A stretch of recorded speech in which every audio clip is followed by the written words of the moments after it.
y es únicamente psicológica, pues es únicamente algo que los está estresando, que los está traumando y está haciendo que la sangre no fluya en el pene de manera normal. Así que ese es definitivamente para hombres y mujeres el órgano más potente, el único órgano que nos ha logrado sacar de la animalidad y hoy día, con los grandes avances de la gerontología, nos está prometiendo incluso la vida eterna, la juventud eterna, aquí, sin esperar después de la muerte.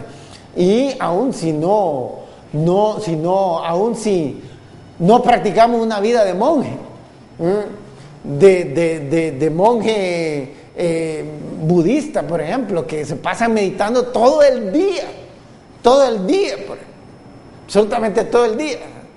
Esa es la onda de ellos, pero bueno, y claro, abstención de todos los placeres del mundo. Entonces, miramos el campo de la neurociencia y nos dice que hay áreas específicas del cerebro que son los centros de placer, lo que produce la felicidad en el ser humano. Entonces, miremos, por ejemplo, la primera que ya la habíamos mostrado, pero mostrémosla nuevamente. Este es el sistema límbico. El sistema límbico, pues más o menos la parte en rojo, y ese sistema límbico está íntimamente ligado al núcleo accumbens, que es el que vemos ahí, y mostramos lo que sigue, el sistema límbico, y ahí donde vemos en rojo es el núcleo accumbens, y esta región es como el centro de placer del cerebro, es la zona. Entonces, por ejemplo, cuando las personas tienen, por ejemplo, al momento de una persona enamorada, una persona que está copulándose sexualmente y sobre todo en el momento climático de la eyaculación para los hombres o el orgasmo femenino, entonces en ese momento está increíblemente activado esa región. Y él en colaboración con el resto del sistema límbico, ahí con el área ventral tegmental, están incitando y están produciendo una mayor cantidad de dopamina y por eso aquellas sensaciones de éxtasis, de felicidad total, de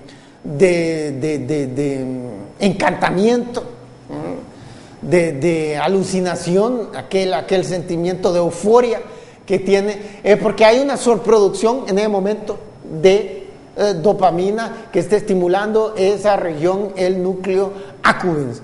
Entonces, aquellas personas, sobre todo con el concepto del amor, que lo ven algo así como muy mágico, como muy espiritual, no tiene nada, es pura bioquímica, y perdonen que les arrebate esa visión idílica que tienen de estas cosas, pero es pura bioquímica y es por eso que, por ejemplo, encontramos el fenómeno de gente, sobre todo mujeres, que son frígidas, por ejemplo, y que simplemente no hay forma de excitarlas.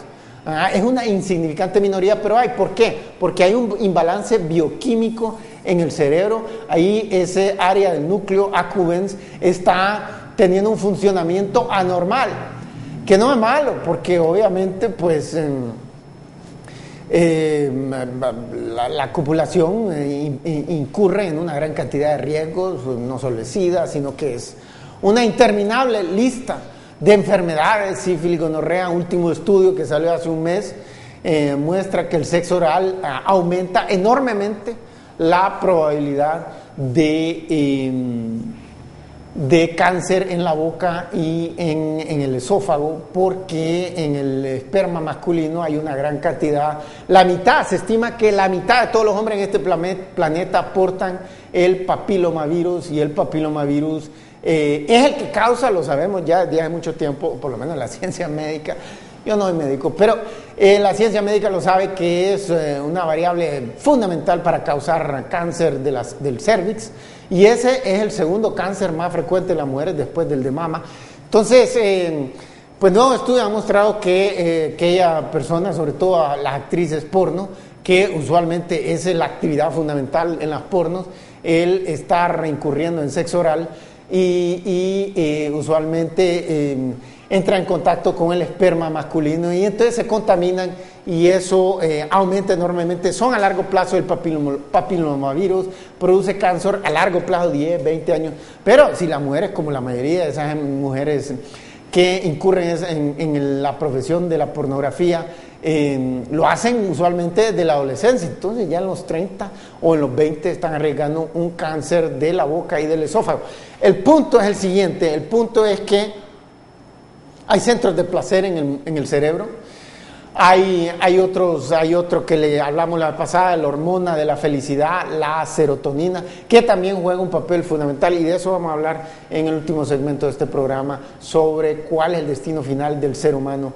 Y ya lo encontramos, son dos: uno, mantenerse con vida hasta más no poder, y dos, ser feliz en su totalidad. ¿Cómo obtenemos la felicidad total cada minuto, cada segundo que estamos en este planeta? Eso lo vamos a explicar y vamos a hacerlo, ver cómo el paraíso total, la felicidad total la podemos obtener inmediatamente todos, si hacemos lo racional, lo coherente, lo lógico, lo científico. Así que por favor no se vayan, que ya regresamos.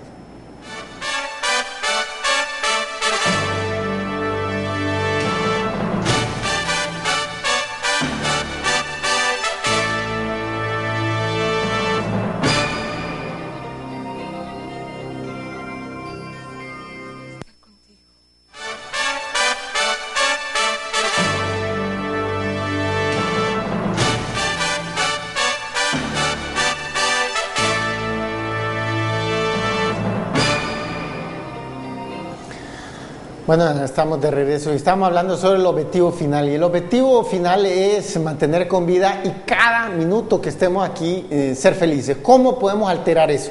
Bueno, sabemos que ya podemos incidir enormemente. Por ejemplo, las drogas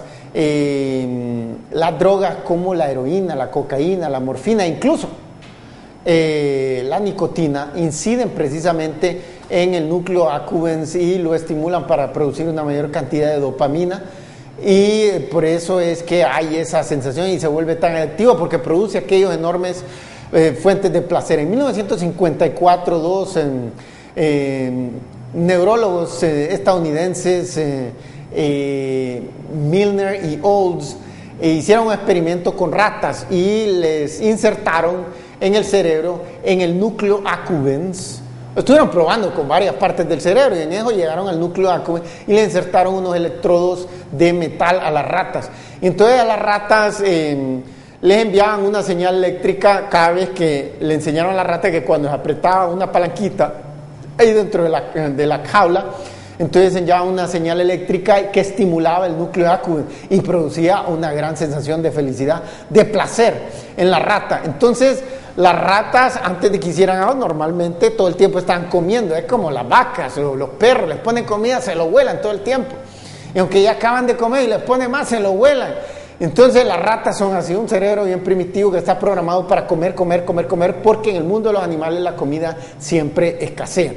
Entonces, ¿qué hicieron? Le pusieron, y las ratas son animales, son mamíferos relativamente bastante inteligentes, por eso los utilizan mucho en el laboratorio y porque el metabolismo se parece mucho al del ser humano. Entonces la rata rápido se percató que si apretaba con la pata o con la boca la palanca, enviaba una sensación y lo hacía sentir una gran sensación de placer. Entonces, ¿qué hicieron las ratas? Empezaron a apretar y apretar y apretar y apretar y apretar y apretar y apretar. Y estaban obteniendo tanta placer que se les olvidó de comer y beber y se murieron de hambre y de sed. Impresionante, ¿verdad? Entonces ahí desde el momento quedó claro que el núcleo accumbens es el centro de placer. Pero también hay otra fuente de placer y es la serotonina. Y la serotonina le dicen la hormona de la felicidad, aunque no es una hormona, sino que es un neurotransmisor. Pero el punto es que la serotonina, tenemos unas imágenes ahí sobre la fórmula química de serotonina y ahí podemos verla en su forma más atractiva. Miramos ya la molécula en la próxima foto, la molécula de serotonina. Y bueno, no nos dice mayor cosa, con excepción de quienes son químicos. Y miramos ahí en la parte de abajo, miramos lo que se llama el núcleo RAFE, ese es en inglés, así que los estadounidenses invierten el orden de las palabras, pero El núcleo RAFE es ahí donde se produce una gran cantidad de serotonina. La mayoría no se produce ahí, sino que produce en el intestino. Pero esta es la que nos interesa. Y esta también son estimuladas, pues pueden ser estimuladas por drogas como el LSD o como el éxtasis. Y por eso es que la gente consume tanto estas drogas. Pero sabemos que estas drogas no nos mantienen felices constantemente y tienen efectos secundarios terriblemente negativos. Para hablar de la más citada y la que más transita en Honduras y la que más causa asesinatos terribles, la cocaína. La cocaína, como decíamos, afecta, induce al núcleo accumbens a producir más dopamina y aumenta enormemente la probabilidad de un ataque cardíaco, destruye las fosas nasales y tiene una gran cantidad de efectos negativos desde el punto de vista neurológico, al igual que todas las otras. La marihuana, que históricamente ha sido vista como la menos grave y la que mucha gente dice, incluso estoy corriendo menos riesgo que el tabaco. La verdad que nuevos estudios han mostrado que causa esquizofrenia. Los esquizofrénicos oyen voces, ven visiones. Hitler era esquizofrénico y vaya que gran relajo el que hizo, ¿no? Terminó causando 50 millones de muertes. Los asesinos en serie suelen ser esquizofrénicos y causa otra gran cantidad de problemas neurológicos. Lo han ligado también, estudios de consumo de marihuana lo han ligado a derrames cerebrales. Es decir, todos estos tienen una gran cantidad de efectos negativos secundarios y no nos mantienen constantemente felices. Ahora, sí sabemos que hay gente, por ejemplo, los niños en esa edad de infancia están constantemente felices, aquella interminables risas. Los niños los vemos constantemente, cualquier cosa los alegra. ¿Por qué? Porque el cerebro está naturalmente produciendo más serotonina y dopamina. Y hay un grupo de gente, si eso se puede, sabemos, la ciencia lo que hace es agarrar algo que ya pasa en la naturaleza y lo reproduce, como los aviones, vio los aves volando, los científicos como los Wright Brothers, y lo reprodujeron con un aparato y ahora los aviones vuelan mejor que cualquier ave. Eso es lo que hace la ciencia. Plantas naturales curaban de enfermedades virales o bacterianas y los científicos agarraron a plantas, extrajeron el químico específico que produce efecto positivo, lo sintetizaron, lo magnificaron y el resultado final es que esos antibióticos y esas vacunas producen mejores resultados que lo que los médicos brujos con pociones herbales producían antes.